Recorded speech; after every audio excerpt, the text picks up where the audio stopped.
Welcome back to part 2 of partnership accounting. നമ്മൾ മുന്നേ ഒരു എപ്പിസോഡ് അപ്ലോഡ് ചെയ്തിട്ടുണ്ടായിരുന്നു. അപ്പം അതിൻ്റെ ബാക്കിയാണ് നമ്മളിപ്പം ഇവിടെ പ്രസൻറ്റ് ചെയ്യാൻ വേണ്ടി പോകുന്നത്. ഓക്കെ, അപ്പം ഇത് എന്താണെന്നുള്ളത് മനസ്സിലാവണമെന്നുണ്ടെങ്കിൽ നമ്മൾ മുന്നേ നിർത്തി വെച്ചത് നിങ്ങൾ എന്തായാലും വാച്ച് ചെയ്തിരിക്കണം. അത് ഞാനിവിടെ പിൻ ചെയ്ത് വെക്കുന്നുണ്ട്. ഓക്കെ, അപ്പോൾ നമുക്ക് ഇന്നത്തെ ഈ ഒരു ടോപ്പിക്ക് നമുക്കിവിടെ ഡിസ്കസ് ചെയ്യാം. ഇനി ആറാമത്തത് അറ്റ്മോസ്റ്റ് ഗുഡ് ഫെയ്ത്ത്, അല്ലേ? അറ്റ്മോസ്റ്റ് ഗുഡ് ഫെയ്ത്ത് എന്താ ഈ ഗുഡ് ഫെയ്ത്ത് എന്ന് പറഞ്ഞാൽ? വിശ്വാസം, നല്ല വിശ്വാസം വേണം. ഇപ്പോൾ നമ്മുടെ പാരൻസിൻ്റെ ഇടയിലാണെങ്കിൽ അവർക്ക് അവരെ ഉമ്മാക്കുപ്പാനെ വിശ്വാസമാണ്, അതുപോലെ തന്നെ അച്ഛനും അമ്മേനെയും വിശ്വാസമാണ്, അല്ലേ? Utmost good faith. പാർട്ട്നേഴ്സ് തമ്മിൽ എന്ത് വേണം? പരസ്പരം നല്ല വിശ്വാസം വേണം. വിശ്വാസം അല്ലെങ്കിൽ പ്രശ്നം എന്താ? വിശ്വാസം അല്ലെങ്കിൽ അവിടെ എന്നും അടിയായിരിക്കും. അതായത് സംശയത്തിന് കണ്ണിലൂടെ ഓരോരുത്തരെങ്ങ് നോക്കിക്കാണുന്നു. ഇനി ഓവർ തിങ്ക് ചെയ്ത് ആ ഒരു പരിപാടി വഷളാവുന്നു. അതുപോലെ നമ്മളെ ബിസിനസ്സിനെ അത് തകർക്കാനും ചാൻസ് ഉണ്ട്. So the sixth feature is utmost good faith. Partners must be honest, fair and transparent. Partners ഭയങ്കര സത്യസന്ധമുള്ള ആൾക്കാരായിരിക്കണം, അല്ലേ? ഹോണസ്റ്റ് ആയിരിക്കണം. ട്രാൻസ്പാരൻ്റ് എന്ന് പറഞ്ഞാൽ എന്താ? അങ്ങോട്ടും ഇങ്ങോട്ടും വലിയ മറകളൊന്നും ഇല്ലാതെ കാര്യങ്ങൾ എല്ലാം വെട്ടിത്തുറന്ന് സംസാരിക്കുന്ന അങ്ങനത്തെ ഒരു പാർട്ട്നേഴ്സ് ആയിരിക്കണം. ഓക്കെ, ഏഴാമത്തത് വളരെ ഇമ്പോർട്ടൻ്റ് ആണ്. നിങ്ങൾ ഹയർ സ്റ്റഡീസിനൊക്കെ പോവുകയാണെന്നുണ്ടെങ്കിൽ, ഈ കൊമേഴ്സ് ഫീൽഡിൽ തന്നെ ഹയർ സ്റ്റഡീസിന് പോവുകയാണെന്നുണ്ടെങ്കിൽ നമ്മൾ ഏറ്റവും കൂടുതൽ ഒരു ഈ പാർട്ട്ണർഷിപ്പ്, LLP, കമ്പനി, ഇതിലൊക്കെ നമ്മൾ കോമൺ ആയിട്ട് കാണുന്ന ഒരാളാണ് അടുത്ത നമ്മളെ ഫീച്ചർ എന്ന് പറയുന്നത് ലയബിലിറ്റി. ഓക്കെ, ലയബിലിറ്റി നമുക്കറിയാം. ഈ ഇന്ത്യ എന്ന് പറഞ്ഞ മഹാരാജ്യത്ത് ഒരുപാട് രൂപത്തിൽ നമുക്ക് ബിസിനസ് ചെയ്യാൻ വേണ്ടിയിട്ട് പറ്റും. അതിൽ പറഞ്ഞ പലതും നമുക്കറിയാം. ഒന്ന് പാർട്ണർഷിപ്പ്, വേറൊന്ന് സോൾ പ്രൊപ്പറേറ്റർഷിപ്പ്, വേറൊന്ന് നമ്മളെ കമ്പനി, അല്ലേ? അങ്ങനെ കുറേ കുറേ മെത്തേഡുകളുണ്ട്. എന്തിനായിരിക്കും ഇത്രയും മെത്തേഡുകളൊക്കെ അവർ കൊണ്ടുവന്നിട്ടുണ്ടാവുക? എന്തിനായിരിക്കും? കാരണം ചെയ്യുകയാണെങ്കിൽ ഒരൊറ്റ മെത്തേഡിൽ ചെയ്താൽ പോലെ, പാർട്ണർഷിപ്പ് ആണെങ്കിൽ പാർട്ണർഷിപ്പ് മാത്രം കണ്ടിന്യൂ ചെയ്താൽ പോരെ. എന്തിനായിരിക്കും different types of method for ബിസിനസ്സിന് വേണ്ടി കൊണ്ടുവന്നിട്ടുണ്ടാവുക? കാരണം പലരും പല ബാക്ക്ഗ്രൗണ്ട് ഉള്ളവരായിരിക്കും, അല്ലേ? ചിലർക്ക് കമ്പനി ആയിട്ട് തുടങ്ങാം. ചിലപ്പോൾ കമ്പനിക്ക് അതിൻ്റെതായ ഫീച്ചേഴ്സും അഡ്വാൻറ്റേജും ഡിസ്അഡ്വാൻറ്റേജും ഉണ്ടാവും. അതുപോലെ തന്നെ പാർട്ണർഷിപ്പിന് അഡ്വാൻറ്റേജ് ഉണ്ട്, ഡിസ്അഡ്വാൻറ്റേജും ഉണ്ട്. അതുപോലെ തന്നെ LLPക്കും അതിൻ്റെതായത് ഉണ്ടാവില്ലേ? അപ്പം ഈ ഡിസ്അഡ്വാൻറ്റേജും അഡ്വാൻറ്റേജും നമ്മൾ മനസ്സിലാക്കുന്ന ഒരൊറ്റ ഫാക്ടറാണ് ഈ ലയബിലിറ്റി എന്ന് പറഞ്ഞാൽ. നമ്മളെ ബാധ്യതനെ കൊണ്ട് ഉദ്ദേശിക്കുന്നത് ഇത്രയേ ഉള്ളൂ. ഈവൻ നമ്മുടെ കമ്പനി പൊട്ടിപ്പാളീസായി, നമ്മളെന്തായി, ഒരു സപ്ലയർ അടുത്ത് പോയിട്ട് 1 കോടി രൂപയ്ക്ക് നമ്മൾ സാധനം ഇറക്കുമതി ചെയ്യും. പക്ഷെ നമ്മൾ വിചാരിച്ച പോലെ ആ സാധനം എന്തായില്ല, പുറത്തോട്ട് പോയില്ല, നമ്മൾ സെയിലായിട്ടില്ല. സെയിലായാലേ നമ്മൾ എന്താവുള്ളൂ, ഇതിന് ഇയാൾക്ക് കടം വാങ്ങിയതാണെങ്കിൽ സെയിലായാലേ നമ്മൾ പൈസ തിരിച്ചു കൊടുക്കുള്ളൂ, അല്ലേ? നമ്മൾ അല്ലാണ്ട് നമ്മുടെ കയ്യിൽ കൊടുക്കാനുണ്ടാവും ഇല്ല. അപ്പം അത് സെയിലായിട്ടില്ലെങ്കിൽ നമ്മൾ ചിലപ്പം ആ പൈസ തിരിച്ചു കൊടുക്കാൻ കഴിയണം എന്നില്ല. അപ്പം നമ്മളെ കടക്കാർ നമ്മളടുത്ത് വന്ന് എന്താക്കും, ഒന്നായിട്ട് സീനാക്കൂലേ? അപ്പം ആ ഒരു സമയത്ത് ചില കമ്പനീസിൻ്റെ ലയബിലിറ്റി ലിമിറ്റഡ് ആണെന്നും പറയുന്നുണ്ട്, ചില കമ്പനീസ് അൺലിമിറ്റഡ് ആണെന്നും പറയുന്നുണ്ട്. എന്താണ് ലിമിറ്റഡ് ആൻഡ് അൺലിമിറ്റഡ് എന്ന് ചോദിച്ചാൽ, ചില ആൾക്കാർക്ക് ബാധ്യത ലിമിറ്റ് ഉണ്ടാവും. അതായത് ഇത്ര മാത്രം കൊടുത്താൽ മതി, ബാക്കി അവർ കൊടുക്കേണ്ടി വരില്ല. അപ്പം നമുക്കിപ്പോൾ നോക്കുകയാണെന്നുണ്ടെങ്കിൽ, നമ്മളിപ്പോൾ ഒന്ന് ആലോചിക്കുകയാണെന്നുണ്ടെങ്കിൽ, ഓക്കെ, അപ്പോൾ ലിമിറ്റഡ് ആയിട്ടുള്ള ലയബിലിറ്റി ഉള്ള കാര്യങ്ങൾ ഒരു മെത്തേഡ് എടുത്താൽ പോരെ ബിസിനസ് നടത്താമെന്ന് വിചാരിക്കും. പക്ഷെ അതിന് വേറെ കുറച്ച് അഡ്വാൻറ്റേജും ഡിസ്അഡ്വാൻറ്റേജും ഉണ്ടാവും. അപ്പോൾ നമ്മൾ പാർട്ണർഷിപ്പിലോട്ട് വരുമ്പം ഈ ലയബിലിറ്റിൻ്റെ കേസിൽ അൺലിമിറ്റഡാണ്. അതായത് നമുക്ക് ലയബിലിറ്റി എന്ന് പറഞ്ഞ ലിമിറ്റ് ഇല്ല. നമുക്ക് എത്ര ലയബിലിറ്റി ഉണ്ടോ അത് കംപ്ലീറ്റ് നമ്മൾ എന്താക്കേണ്ടി വരും, വീട്ടേണ്ടി വരും. ഏതുവരെയെന്നറിയോ? ബിസിനസ് കംപ്ലീറ്റ് നമ്മൾ എടുത്ത് വിറ്റിട്ടും ബാധ്യത ബാക്കിയാണെന്നുണ്ടെങ്കിൽ നമ്മളെ സ്വന്തം പ്രോപ്പർട്ടി വരെ വിറ്റിട്ട് ആ ബാധ്യത നമ്മൾ വീട്ടേണ്ടി വരും. ഏതിൽ? പാർട്ണർഷിപ്പിൽ. സോ നമ്മുടെ ഏഴാമത്തെ ഫീച്ചറാണ് അൺലിമിറ്റഡ് ലയബിലിറ്റി. ഓക്കെ, ഇതിൽ പറഞ്ഞ explanation: partners personal property can be used to pay firm's ഡെപ്റ്റ്. ഫേമിൻ്റെ പ്രോപ്പർട്ടി മാത്രമല്ല, പാർട്ട്നേഴ്സിൻ്റെ പേഴ്സണൽ പ്രോപ്പർട്ടി വരെ എടുത്ത് വിറ്റിട്ട് എന്ത് വീട്ടേണ്ടി വരും? ബാധ്യത തന്നെ നമ്മൾ ക്ലോസ് ചെയ്യേണ്ടി വരും. ഓക്കെ, അതുപോലെ തന്നെ എട്ടാമത്തതാണ് no separate legal entity. Separate legal entity എന്ന് പറഞ്ഞാൽ പാർട്ട്നേഴ്സ് വേറെ അല്ലെങ്കിൽ കമ്പനി വേറെ. ഇതാണ് ഈ സെപ്പറേറ്റ് ലീഗൽ എൻറ്റിറ്റി എന്ന് പറഞ്ഞാൽ. വിച്ച് മീൻസ്, അതായത് ഇപ്പം നമ്മളെ കമ്പനി ഇല്ലേ, എന്താണ് കമ്പനി? പാർട്ണർഷിപ്പ് പോലെ തന്നെ വേറെ ബിസിനസ് നടത്താൻ പറ്റുന്ന ഒരു ഓർഗനൈസേഷനാണ് ഈ കമ്പനി എന്ന് പറയുന്നത്. നമ്മൾ പലപ്പോഴും കേട്ടിട്ടുണ്ടാവും ABC ലിമിറ്റഡ് എന്നൊക്കെ പറഞ്ഞിട്ടല്ലേ. ഈ കമ്പനിയും പാർട്ണർഷിപ്പും എങ്ങനെ വ്യത്യസ്തമാക്കുന്നതെന്ന് വെച്ചാൽ, കമ്പനീൻ്റെ പേരിൽ സീലുകൾ ഉണ്ടാവും, അല്ലേ? നമുക്ക് നമ്മുടെ പേരിൽ ഒരു ഒപ്പുണ്ട് എന്നൊക്കെ പറയില്ലേ, നമ്മളെ ഒപ്പ്, നമ്മൾ ഐഡൻറ്റിഫൈ ചെയ്യാൻ വേണ്ടിയിട്ട് നമ്മളെ ഒപ്പ്. അതുപോലെ കമ്പനിൻ്റെ ഒപ്പാണ് ഈ സീൽ എന്ന് പറയുന്നത്. അപ്പം അത് ഏതാ ഫീച്ചർ എന്ന് വെച്ചാൽ, ഈ പറഞ്ഞ സെപ്പറേറ്റ് ലീഗൽ എൻറ്റിറ്റി എന്ന് പറഞ്ഞ കോൺസെപ്റ്റ് പ്രകാരം. കാരണം കമ്പനി വേറെ, പാർട്ട്നേഴ്സ് വേറെ. ഓക്കെ, നമ്മൾ കമ്പനിയിലോട്ട് പൈസ ഇൻവെസ്റ്റ് ചെയ്യുന്നു, കമ്പനിന്റെ പേര് വെച്ചിട്ട് ആ ഒരു ബിസിനസ് നമ്മളെ ബിസിനസ്സിനെ എന്താക്കുന്നു, ഹയർ ലെവലിലോട്ട് എത്തിച്ചിട്ട് അതിൽ പ്രോഫിറ്റ് ജനറേറ്റ് ചെയ്തിട്ട് നമുക്ക് തിരിച്ചു തരുന്നു. ഈ ഒരു കോൺസെപ്റ്റ് ഇല്ലേ, അതായത് കമ്പനി വേറെ ഓണർ വേറെ എന്നുള്ളത്, അതിനാണ് ഈ entity concept, separate legal entity എന്ന് പറയാം, എൻറ്റിറ്റി കോൺസെപ്റ്റ് എന്ന് പറയാം, ലീഗൽ എൻറ്റിറ്റി. പക്ഷേ നമ്മുടെ പാർട്ണർഷിപ്പിന് അങ്ങനെ ഒരു കോൺസെപ്റ്റ് ഇല്ല. ഓക്കെ, അതായത് ഫേമിന്റെ പേരിൽ നമ്മൾ എന്തെങ്കിലും ചെയ്താൽ ആര് തന്നെ കുറ്റക്കാരാവും? ആ പാർട്ട്നേഴ്സ് തന്നെ കുറ്റക്കാരാവും. വിച്ച് മീൻസ് നമ്മുടെ firm is not separate from partners, unlike a company പോലെ എന്തല്ല, പാർട്ട്നേഴ്സ് വേറെ ഫേം വേറെ അല്ലെങ്കിൽ കമ്പനി വേറെ എന്നൊരു ഫീച്ചർ നമ്മുടെ ഏതിനില്ല, നമ്മുടെ പാർട്ണർഷിപ്പിനില്ല. ഓക്കെ, അപ്പം ഇതാണ് നമ്മളെ 8 എന്തെന്ന് പറയുന്നത് നമ്മുടെ ഫീച്ചർ എന്ന് പറയുന്നത്. അപ്പോൾ ഏതൊക്കെയായിരുന്നു? 1 number of partners, 2 agreement, 3 business lawful ആയിരിക്കണം, 4 ഷെയറിംഗ് ഓഫ് പ്രോഫിറ്റ്, അതുപോലെ തന്നെ 5 mutual agency, utmost good faith, unlimited liability and no separate legal entity. മനസ്സിലായോ? സിമ്പിൾ അല്ലേ? അതായത് നമുക്ക് ഈ പറഞ്ഞ ഭാഗത്തു നിന്ന് ക്വസ്റ്റ്യൻസ് വന്നാൽ നമുക്ക് എഴുതാൻ വേണ്ടിയിട്ട് പറ്റണം. എന്താണ് പാർട്ണർഷിപ്പ് എന്നുള്ള ആ ഒരു ഡെഫിനിഷൻ നമുക്കറിയാം. ഡെഫിനിഷനോടൊപ്പം തന്നെ അതിൻ്റെ ഫീച്ചേഴ്സും കൂടെ നമുക്ക് എഴുതാൻ പറ്റിയാൽ നമുക്ക് കംപ്ലീറ്റ് മാർക്കും നമുക്ക് സ്കോർ ചെയ്യാൻ വേണ്ടിയിട്ട് പറ്റും. ഓക്കെ അല്ലേ? നിങ്ങൾ ഹയർ സ്റ്റഡീസിന് പോവുകയാണെന്നുണ്ടെങ്കിൽ അവരെ കൊമേഴ്സ് ഫീൽഡിൽ തന്നെ ഹയർ സ്റ്റഡീസിന് എന്തായാലും പോകുന്ന മക്കളായിരിക്കും. അപ്പം നിങ്ങൾക്ക് ഏറ്റവും കൂടുതൽ ഉപകാരപ്പെടുന്ന കാര്യങ്ങളാണ് ഈ പറഞ്ഞ കാര്യങ്ങളൊക്കെ. ബേസിക്കലി ഇതിൻ്റെ അങ്ങോട്ടേ കുറേ നമുക്ക് അക്കൗണ്ട്സും കാര്യങ്ങളൊക്കെ പഠിക്കാനുണ്ടെങ്കിൽ പോലും ഈ പറഞ്ഞ കാര്യങ്ങൾ നമ്മളെ കമ്പനിന്റെ ബേസിക്കായിട്ട് വെച്ച് കമ്പയർ ചെയ്തിട്ടാണ് നമ്മൾ പല ഡിഫറൻസും കണ്ടുപിടിക്കുക. ഓക്കെ, എങ്ങനെയാണ് കമ്പനി പാർട്ണർഷിപ്പ് എന്ന് വ്യത്യസ്തമാക്കുന്നത് എന്നുള്ള ക്വസ്റ്റ്യൻസ് ഒക്കെ നമ്മൾ പല കോമ്പറ്റീറ്റീവ് ആയിട്ടുള്ള എക്സാമ്പിൾസിൽ നമ്മൾ കണ്ടിട്ടുണ്ട്. അപ്പോൾ അവിടെയൊക്കെ നമുക്ക് എന്താക്കാൻ വേണ്ടി പറ്റും? പെർഫോം ചെയ്യാൻ വേണ്ടിയിട്ട് പറ്റും. ഓക്കെ അല്ലേ? അപ്പം ഇതാണ് നമ്മളെ ഫീച്ചേഴ്സ് എന്ന് പറയുന്നത്. ഓക്കെ ആണോ? മനസ്സിലായിട്ടുണ്ടോ? ഓക്കെ അല്ലേ? ഇനി നമ്മളെ ടെക്സ്റ്റ് ബുക്കിൽ പറയുന്ന ഒരു കാര്യമുണ്ട്, പാർട്ണർഷിപ്പ് ഡീഡിനെ കുറിച്ചിട്ട് വ്യക്തമായിട്ട് പറയുന്നുണ്ട് അല്ലേ. എന്താണ് പാർട്ണർഷിപ്പ് ഡീഡ്? നമ്മൾ നേരത്തെ പറഞ്ഞു എന്താണ്, ദ അഗ്രിമെന്റ് ബിറ്റ്വീൻ പാർട്ട്നേഴ്സിനാണ് ഈ പാർട്ണർഷിപ്പ് ഡീഡ് എന്ന് പറയാം. അപ്പം എന്തിനായിരിക്കാം നമ്മൾ ഈ എന്തിനായിരിക്കാം എന്നുള്ള കാര്യങ്ങളൊക്കെ നമ്മൾ നേരത്തെ ഡിസ്കസ് ചെയ്തതാണ്. എന്നാലും നമുക്ക് ഒന്നുകൂടെ പറയാം, എന്തിനായിരിക്കും നമ്മൾ ഈ പാർട്ണർഷിപ്പ് ഡീഡ് ഒരു ബിസിനസ്സിൽ വെക്കുന്നത്? എന്തിനായിരിക്കാം? നമുക്കറിയാം ഭാവിയിൽ എന്തെങ്കിലും പ്രശ്നങ്ങൾ വരുമ്പോൾ, നേരത്തെ നമ്മൾ പറഞ്ഞൊരു എക്സാമ്പിൾ ആണെന്നുണ്ടെങ്കിൽ എനിക്കിന്ന് സാലറി തന്നിട്ടില്ലല്ലോ എന്ന് മറ്റേ പാർട്ണർ ഈ പാർട്ണർ ചോദിക്കുന്ന സമയത്ത് നമുക്ക് പ്രോപ്പറായിട്ട് പറയാൻ പറ്റണം, നമ്മുടെ ഈ ഒരു ബിസിനസ് പാർട്ണർഷിപ്പിൽ എന്തില്ല, നമുക്ക് പലർക്കും അങ്ങോട്ടും ഇങ്ങോട്ടും സാലറി എടുക്കാനുള്ള അവകാശമില്ല, നമ്മൾ അന്നേ എഴുതി ഉറപ്പിച്ചതല്ലേ എന്ന് നമുക്ക് അവിടെ ക്ലിയർ കട്ടായിട്ട് കാര്യങ്ങൾ പറഞ്ഞൊരു പ്രശ്നത്തിന് നമുക്ക് ഒഴിവാക്കാൻ വേണ്ടിയിട്ട് പറ്റും. അതന്നെയാണ് പർപ്പസ് ഓഫ് പാർട്ണർഷിപ്പ് ഡീഡിൽ പറയുന്ന ഒന്നാമത്തത്, അവോയ്ഡ് ഫ്യൂച്ചർ ഡിസ്പ്യൂട്ട്, ഭാവിയിൽ വരാൻ പോകുന്ന പ്രശ്നങ്ങൾ നമുക്ക് അവോയ്ഡ് ചെയ്യാൻ വേണ്ടിയിട്ട് പറ്റും.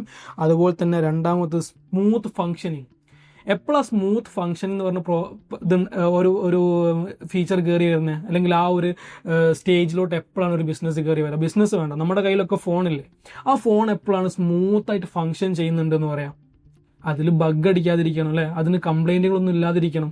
അപ്പോൾ കംപ്ലൈൻറ്റുകളാണ് ഈ നമ്മുടെ പാർട്ണർഷിപ്പ് ഡീലിലെ കംപ്ലൈൻറ്റുകളാണ് എന്തെന്ന് പറയുന്നത്, ഡിസ്പ്യൂട്ട് എന്ന് പറയുന്നത്. ആ ഡിസ്പ്യൂട്ട് ഒഴിവാക്കിയാൽ തന്നെ എന്താവും, ഇത് സ്മൂത്തായിട്ട് മുന്നോട്ട് പോകും അല്ലേ. അപ്പോൾ രണ്ടാമത്തെ നമ്മുടെ പർപ്പസ് ആണ് എന്ത്, സ്മൂത്ത് ഫങ്ഷനിങ്. അതുപോലെ തന്നെ മൂന്നാമത്തെ ഒന്നാണ് ക്ലാരിഫൈ റൈറ്റ്സ് ആൻഡ് റെസ്പോൺസിബിലിറ്റി.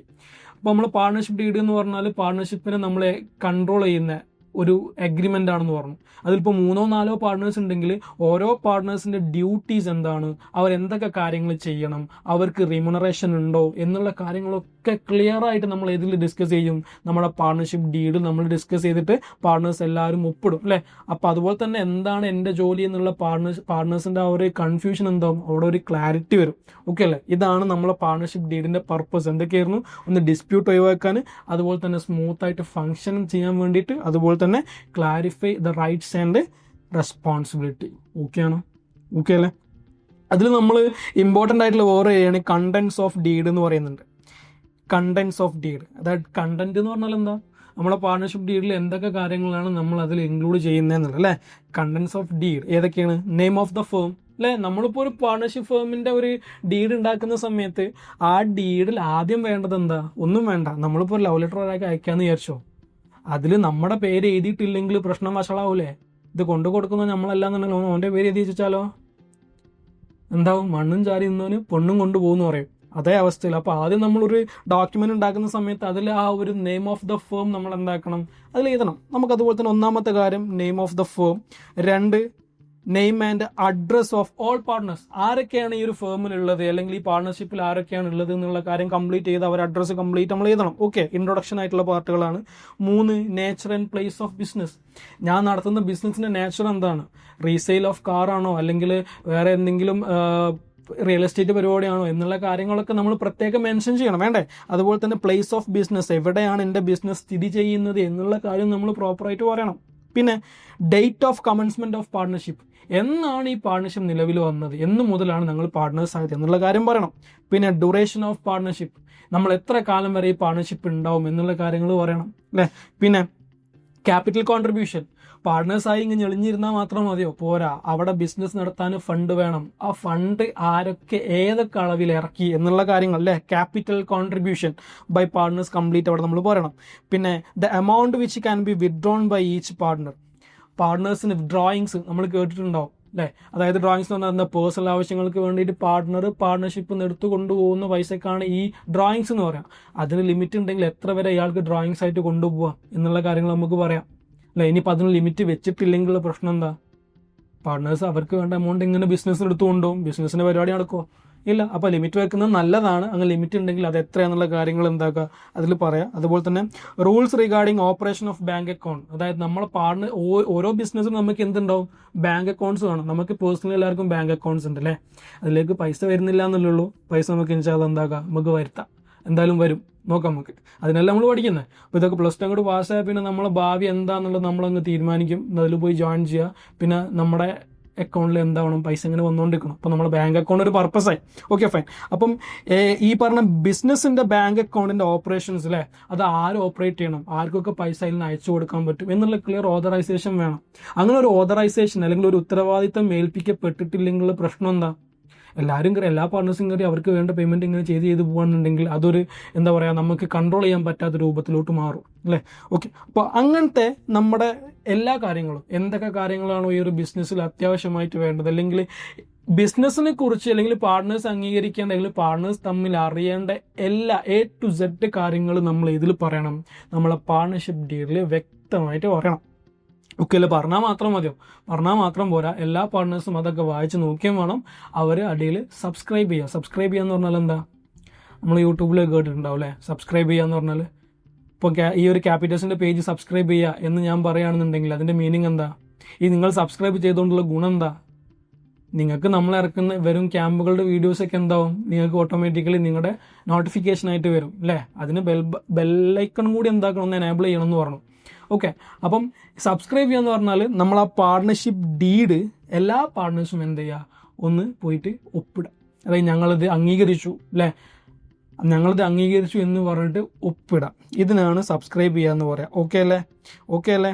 ഇതാണ് നമ്മൾ പാർട്ണർഷിപ്പ് ഡീഡ് എന്ന് പറയുന്നത്. അപ്പോൾ നമ്മുടെ ലാസ്റ്റ് ടോപ്പിക്കാണ്, ഈ ഒരു വീഡിയോയിലെ ലാസ്റ്റ് ടോപ്പിക്കാണ് rules in absence of A partnership deed. Partnership deed ഇല്ലെങ്കിലും നമ്മൾ എങ്ങനെ നമ്മുടെ കാര്യങ്ങൾ മുന്നോട്ട് കൊണ്ടുപോകണം. കുറേ കാര്യങ്ങളെ കുറിച്ചൊന്നും പറഞ്ഞിട്ടില്ല. റൂൾസ് ഇല്ലെങ്കിലും കുറച്ച് കാര്യങ്ങൾ മാത്രം എങ്ങനെ കൊണ്ടുപോകണം എന്ന് പറഞ്ഞിട്ടുണ്ട്.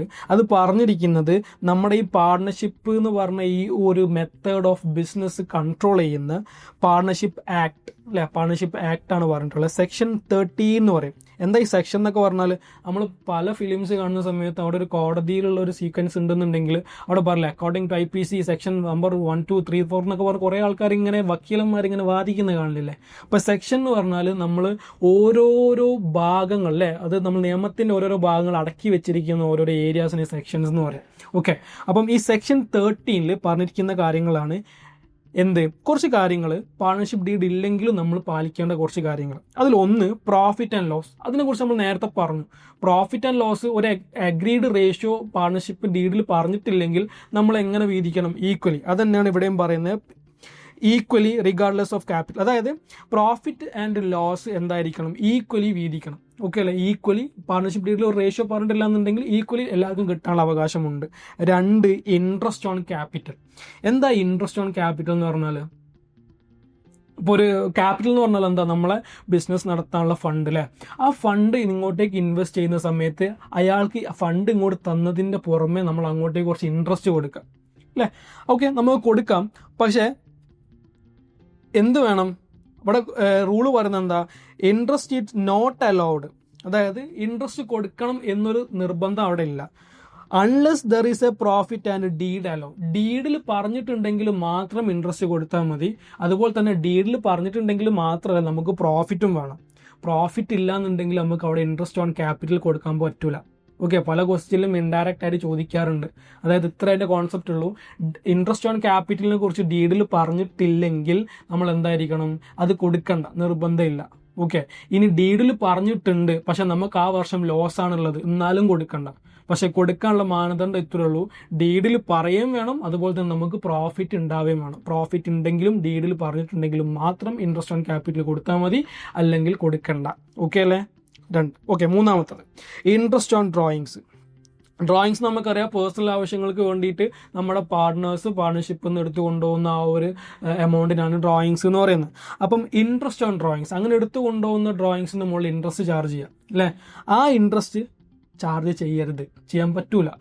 ഓക്കെ, അങ്ങനെ ഒരു കോൺസെപ്റ്റ് ഇല്ല. അതായത് ചാർജ് ചെയ്യണ്ട എന്നുള്ളതാണ് നമ്മളെ ഡീഡ് ഇല്ലാത്ത സമയത്ത് റൂളിൽ പറയുന്നത്. ഇനി ഇൻട്രസ്റ്റ് ഓൺ പാർട്ട്നേഴ്സ് ലോൺ, ഇത് കുറച്ച് ഡിഫറെൻ്റ് ആണ്.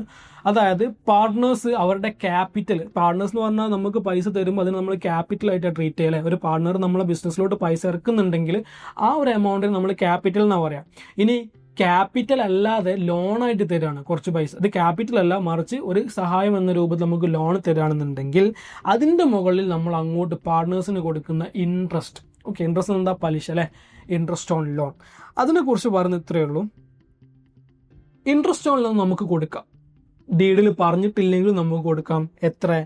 6% പെർ ആനം, വർഷത്തിലോട്ട് 6% നമുക്ക് ഇൻട്രസ്റ്റ് കൊടുക്കാം. അത് നമ്മൾ ഡീഡിൽ പറഞ്ഞിട്ടില്ലെങ്കിൽ അലോ ചെയ്തിട്ടുള്ള കാര്യമാണ്. ഇനി അവിടെ പ്രോഫിറ്റ് ഉണ്ടോ നോക്കണോ? വേണ്ട. ലോസ് ആണെങ്കിൽ നമ്മൾ എന്താക്കണം? 6% ഇൻട്രസ്റ്റ് പാർട്ട്നേഴ്സ് തന്നിട്ടുള്ള ലോണിൻ്റെ മുകളിൽ പാർട്ട്നേഴ്സിന് കൊടുക്കണം. ഓക്കെ അല്ലേ? ഇപ്പം നിയമം പറഞ്ഞിട്ടില്ലെങ്കിൽ, അല്ലെങ്കിൽ നമ്മൾ ഡീഡ് പറഞ്ഞിട്ടില്ലെങ്കിലും നമ്മൾ എന്താക്കണം? ഇൻട്രസ്റ്റ് ഓൺ ലോൺ 6% ആർക്ക് കൊടുക്കണം? നമ്മളെ പാർട്ട്നേഴ്സിന് കൊടുക്കണം. And the last one, partners salary അല്ലെങ്കിൽ കമ്മീഷൻ. പാർട്ട്നേഴ്സിൻ്റെ സാലറി അല്ലെങ്കിൽ കമ്മീഷൻ. അപ്പം ഡീഡിൽ പറഞ്ഞിട്ടില്ലെങ്കിൽ സാലറി കൊടുക്കേണ്ടി വരുമോ? ഒറ്റ ആൻസറേ ഉള്ളൂ, ഡീഡിൽ പറഞ്ഞിട്ടുണ്ടെങ്കിൽ മാത്രം കൊടുത്താൽ മതി, ഇല്ലെങ്കിൽ പാർട്ട്നേഴ്സിന് എന്തില്ല? സാലറി ഇല്ല. ഓക്കെ അല്ലേ? അപ്പം നമ്മളെ റൂൾസ് എന്തൊക്കെയാണ്? നമ്മൾ ഡീഡ് ഇല്ലെങ്കിലും നമ്മൾ പാലിക്കേണ്ട റൂൾസ് ഇത്രയേ ഉള്ളൂ. പ്രോഫിറ്റ് അല്ലെങ്കിൽ loss sharing should be equally in the absence of deed. Deed ഇല്ലെങ്കിൽ പ്രോഫിറ്റ് ആവട്ടെ ലോസ് ആവട്ടെ should be shared equally. 2, interest on capital നമ്മൾക്ക് അലൗഡ് അല്ല. ഇനി ഡീഡിൽ പറഞ്ഞിട്ടുണ്ടെങ്കിൽ അലൗഡ് ആണ്, ഡീഡിൽ പറഞ്ഞിട്ടുണ്ടെങ്കിൽ മാത്രം പോരാ, പ്രോഫിറ്റും വേണം. പ്രോഫിറ്റ് ഉണ്ടെങ്കിലും ഡീഡിൽ പറഞ്ഞിട്ടുണ്ടെങ്കിലും അലൗഡ് ആണ്, ലോസ് ആണെങ്കിലും ഡീഡിൽ പറഞ്ഞിട്ടില്ലെങ്കിലും അലൗഡ് അല്ല. 3ാമത്തത് ഇൻട്രസ്റ്റ് ഓൺ ഡ്രോയിങ്സ്, ചാർജ് ചെയ്യേണ്ട. 4ാമത്തത് ഇൻട്രസ്റ്റ് ഓൺ പാർട്ട്നേഴ്സ് ലോൺ, ലോണിൻ്റെ മുകളിൽ ഇൻട്രസ്റ്റ് നമുക്ക് ചാർജ് ചെയ്യണം. എത്ര? 6% പെർ ആനം. അത് ലോസ് ആണെങ്കിലും കൊടുക്കണം. ഇനി പാർട്ട്നേഴ്സ് സാലറി കമ്മീഷൻ നമ്മൾ പറഞ്ഞിട്ടുണ്ടെങ്കിൽ കൊടുത്താൽ മതി, പറഞ്ഞിട്ടില്ലെങ്കിൽ കൊടുക്കേണ്ട. ഇതാണ് നമ്മളെ ഇന്നത്തെ പാർട്ണർഷിപ്പിൻ്റെ ഒരു ബേസിക്സ് ആയിട്ട് നമ്മൾ പറയുന്നത്. ഓക്കെ അല്ലേ? ഇതാണ് നമ്മളെ പാർട്ണർഷിപ്പിൻ്റെ ബേസിക്സ്. ക്ലാസ് എല്ലാവർക്കും മനസ്സിലായെന്ന് വിചാരിക്കുന്നത്. നിങ്ങൾക്ക് വല്ല ഡൗട്ടോ കാര്യങ്ങളോ, ഇതിൽ ഡൗട്ട് വരാനുള്ള ചാൻസ് വളരെ കുറവാണ്. നമ്മൾ ബേസിക്സ് പറയാനുള്ള കാരണം എന്താണെന്ന് വെച്ചാൽ ഇനിയും വരുന്ന നമ്മുടെ ഈ ഒരു പ്രോബ്ലം സെഷൻ കംപ്ലീറ്റ്ലി നമ്മൾ ഈ ഒരു വൈക്കൂടെ ആയിരിക്കും. കാരണം ഈ interest on capital, interest on loan, ഈ പറഞ്ഞ കാര്യങ്ങളൊക്കെ അല്ലേ, ഇതിൻ്റെയൊക്കെ ഒരു പ്രാധാന്യം നമ്മൾ വരുന്ന ക്ലാസ്സുകൾ പ്രോബ്ലം ഏരിയാസിന് നമുക്ക് കുറേ ഇമ്പോർട്ടൻസ് ഉണ്ട്. ആ ഒരു പ്രാധാന്യം അവിടെയൊക്കെ ഉണ്ട്. അപ്പോൾ അതുകൊണ്ടാണ് ബേസിക്സ് ഇത്ര കുറച്ച് ഡീറ്റെയിൽ ആയിട്ട് പറഞ്ഞിട്ടുള്ളത്. അപ്പം എല്ലാവരും എന്തൊക്കെ നല്ലപോലെ പഠിക്കുക. മാർച്ചിലുള്ള എക്സാമിന് നമുക്ക് എന്ത് വേണം? നല്ല റിസൾട്ട് വേണം. അതുപോലെ തന്നെ എല്ലാവരും നമുക്കറിയാം ഈ ടേണിംഗ് പോയിന്റ് എന്നൊക്കെ പറയുന്നുണ്ടല്ലേ. ശരിക്കും ഓരോ ഡേയും നമുക്കൊരു ടേണിംഗ് പോയിന്റ് ആണ്. അപ്പോൾ ഏതെങ്കിലും ഒരു ടേണിംഗ് പോയിന്റ് നമ്മൾ എടുക്കുക, അതങ്ങ് യൂട്ടിലൈസ് ചെയ്യുക എന്നുള്ളതാണ്. അപ്പം ഈ +2 നമുക്കൊരു ടേണിംഗ് പോയിന്റ് തന്നെയാണ്. അപ്പം നല്ലപോലെ പ്രിപ്പയർ ചെയ്യുക. ഡൗട്ടോ കാര്യങ്ങളോ എന്തെങ്കിലും ഉണ്ടെന്നുണ്ടെങ്കിൽ നിങ്ങൾക്ക് ധൈര്യമായിട്ട് എന്താക്കാം, കമൻറ്റ് ബോക്സിൽ പറഞ്ഞിട്ടുണ്ടെങ്കിൽ നമുക്കതിന് റിപ്ലൈ തരുന്നതാണ്. ഓക്കെ, അപ്പോൾ എല്ലാവരും നല്ലപോലെ പഠിക്കുക. Thank you.